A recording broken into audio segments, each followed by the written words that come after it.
Hallelujah, hallelujah. मसीह यीशु के कदूस और जलाली और फतेहमंद नाम में आपकी सलामती हो। मैं खुदा का खादम आज फिर एक नई बात जो खुदावंद के मुकद्दस कलाम में से है उसके साथ आपके साथ हाज़िर होता हूँ। मेरे अज़ीज़ों, मैं आज खुदावंद की ज़िंदा आवाज़ को लेकर आया हूँ और मुकद्दस पौलुस रसूल का ख़त कुरिन्थियों की कलीसिया के नाम 15वां बाब और उसकी हम 55 आयत का मुताला करेंगे। मुकद्दस पौलुस रसूल का ख़त पहला ख़त है और उसकी हम 15वें बाब की 55 आयत का मुताला करेंगे। लिखा है, ऐ मौत तेरा डंग कहाँ रहा, और मौत का डंग गुनाह है। आमीन, हालेलुया। मेरे अज़ीज़ों, इससे पहले हम सीख चुके हैं गुनाह वजूद रखता है, गुनाह ख्वाहिश रखता है, गुनाह जिंदा चीज़ है। आज जो हम सीखने को हैं, गुनाह मौत का ढंग है, और गुनाह जो मौत का ढंग है इस पर बात करेंगे। क्योंकि इससे पहले हम सीखा है कि जब वो जिंदा चीज़ है तो वो हम पैदाइश की किताब में हमने देखा कि वो दरवाज़े पर दबका बैठा है और खुदा ने कहा कि वो तेरा मुश्ताक है, तू इस पर गालबा। जिंदा चीज़ ही दरवाज़े पर बैठती है। और इसी तरह फिर हमने जो सीखा कि गुनाह ख्वाहिश रखता है, और बस जब गुनाह जो तुम्हारे फ़ानी बदनों में बादशाही ना करे, हमने सीखा वो बादशाही ना करे। हमारे बदनों में बादशाही यीशु मसीह की होनी चाहिए। हमारे बदनों में बादशाही और कुदरत और जलाल खुदा कादिर मुतलक का होना चाहिए। मैं आपको सिखाना चाहता हूँ, जो गुनाह मौत का डंग है। गुनाह क्या है? मौत का डंग है। जब गुनाह मौत का डंग है तो इस पर गौर करते हैं, और खुदा ने कहा है, ऐ मौत तेरा डंग कहाँ। गुनाह महज बुरा फेल ही नहीं, बल्कि ये एक मौत का ऐसा डंग है। इस जहरीले डंग का असर सारे इंसानी माशरे में फैला हुआ है।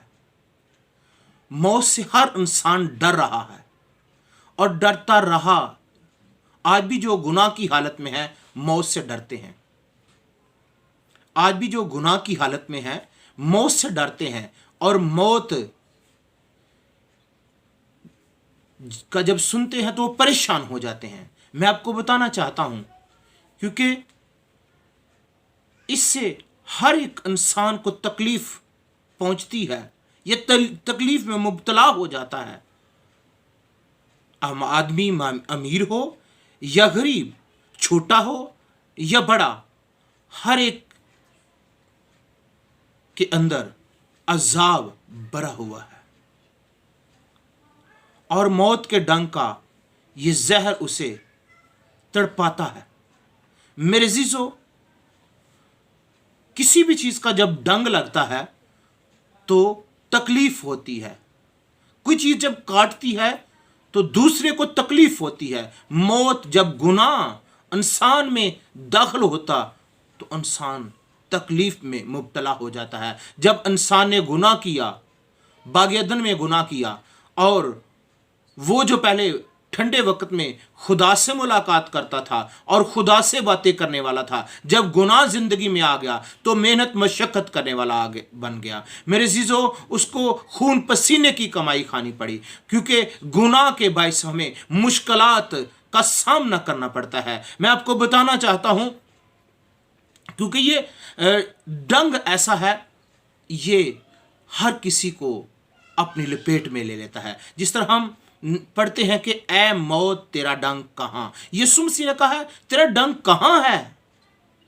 मौत नबियों पर गालिब आती रही है, मौत मुकद्दसों पर, रसूलों पर गालिब आती रही, लेकिन मेरे अजीजों, जो मौत को खुद बनाने वाला था, खुदा का बेटा यीशु मसीह, जिसके हाथ से सारी कायनात तख्लीक हुई, जिसके कहने से, जिसके बोलने से सब कुछ वजूद में आया, और जो कादिर मुतलक है, उसी के मेरे अजीजों सामने मौत उस पर भी अपना आप असर दिखाने लगी।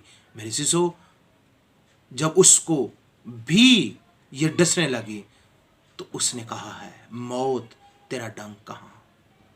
मौत, क्योंकि जो बनाने वाला है, मौत उस पर गालिब नहीं आ सकती। क्योंकि हम इस बात को कुछ यूं देखें, खुदावंद के लोगों, क्योंकि जो मौत को बनाने वाला था, जिसको मौत पर कुदरत हासिल थी, जिसको मौत पर कुदरत हासिल थी, उसने मौत को शिकस्त दी है। इस जहर से कौन बच सकता है? आज भी लोग मौत से खौफजदा हैं। पिछले दौर में भी लोग मौत से खौफजदा थे। जो यीशु मसीह के कुफारे को अपनी ज़िंदगी में नहीं लेता, वो मौत से खौफजदा रहता है और रहेगा। लेकिन मैं आपको आज एक बड़ी बात बताना चाहता हूँ, क्योंकि मौत का खौफ उसको नहीं जो यीशु को कबूल कर लेता है, क्योंकि यीशु मौत पर गालिब आया है। नबी मौत पर गालिब नहीं आए, रसूल मौत पर गालिब नहीं आए, क्योंकि यीशु मौत पर गालिब आया है। और यीशु ही कहता है कि मौत तेरी फतह कहाँ, मौत तेरा डंक कहाँ। मौत का डंक गुनाह है। मेरे अजीजों, जब गुनाह जिंदगी में आ जाता है तो गुनाह के बायस इंसान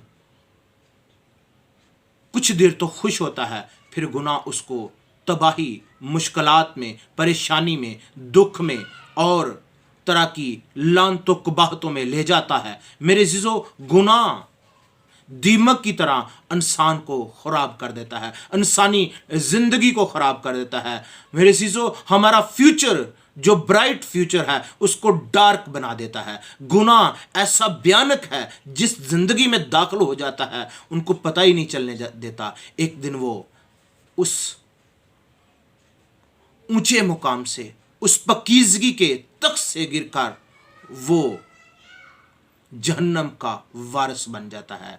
मेरे चीजों, गुनाह जो है वो तब तक हमारी जिंदगी में एक्टिव रहता है जब तक खुदा का बेटा यीशु हमारी ज़िंदगी में नहीं होता। जब खुदा का बेटा यीशु हमारी ज़िंदगी में होता है, फिर गुनाह ही नहीं होता, फिर वो होता है जिसको मौत पर कुदरत हासिल है, और जो मौत के कब्ज़ा से छूट गया है, जिसने कहा मौत फतह का लुकमा हो गई, मौत तेरा डंक कहाँ, मौत का डंक गुनाह है। मेरे शीशो, वो कहता है देख मैं मर गया था, अब जी उठा हूँ, अब अब्दुलाबाद जिंदा रहूंगा। मौत और आलम अरवाह की कुंजियाँ मेरे पास हैं, मेरे खुले हुए को कोई बंद नहीं कर सकता और मेरे बंद के को कोई खोल नहीं सकता, क्योंकि मौत की कुंजियाँ उसके पास हैं, अख्तियार उसका है। मेरे जीजो, बादशाही वो ही करता है। मेरे जीजो, पहले मौत बादशाही करती थी, अब खुदा का बेटा यीशु बादशाही करता है। मेरे जीजो, पहले मौत सारी दुनिया को अपने कब्जे में लिए हुए थी, सारे कौमों कबीलों को कब्जे में लिए हुए थी। जब यीशु को लोग कबूल कर लेते हैं, कौमें, कबीलें और उम्मतें जब उसको कबूल कर लेती हैं, उन पर मौत गालिब नहीं रहती, बल्कि मौत एक दरवाज़ा बन जाती है। मौत से निकल कर हम जिंदगी में दाखिल हो जाते हैं और अब्दी मुकानों में हमें आराम मिलता है। वो हम वहाँ पर पहुँच जाते हैं जहाँ पर खुशी और शादमानी है, जहाँ पर ना भूख है ना प्यास है, और फिर वहाँ पर हम ये कह सकते हैं आसमां पे शहर होगा। मेरे चीज़ों, आसमां पे ऐसा शहर होगा, जिंदगी वहाँ पे होगी, जिंदगी का राज होगा। आंसू वहां ना होंगे, मातम वहां ना होंगे, मौत भी वहां ना होगी। मेरे से वहां पर मौत नहीं है, हम वहां पर चले जाते हैं। मौत तेरा डंक कहां है? वो पूछता है कहां है? तू तो अपनी गिरफ्त में लिए हुए लोगों की चीखें नकार रही थी, अब मौत की चीखें निकल गई है। अब गुनाह उसके सामने ठहर नहीं सका। कौन है जो मुझ में गुनाह साबित कर सके? मेरे से कोई ऐसा है नहीं जो यीशु मसीह में गुनाह साबित कर सकता। मेरे शिशो, जहां पर भी यीशु मसीह को लेकर गए हैं, यीशु मसीह में कोई गुनाह नहीं दिखा। ईमानदारों, आपको भी यीशु मसीह आज यही सिखाते हैं कि मेरी मानद बनो जैसा मैं खुदा की मानद हूं। और फिर वो कहता है, ऐ बाप, जिस तरह मैं और आप एक हैं, ये भी एक हो जाएं। हमें एक होने की जरूरत है मसीह में। मसीह की और हमारी इकाई होनी चाहिए। जब हम मसीह में एक हो जाते हैं, फिर फतह हमारी हो जाती है। हालेलुया, हालेलुया, आमेन, आमेन, हालेलुया, हालेलुया। खुदावंद मुझे और आपको आज के कलाम के वसीला से बरकत दे। God bless you. आमेन।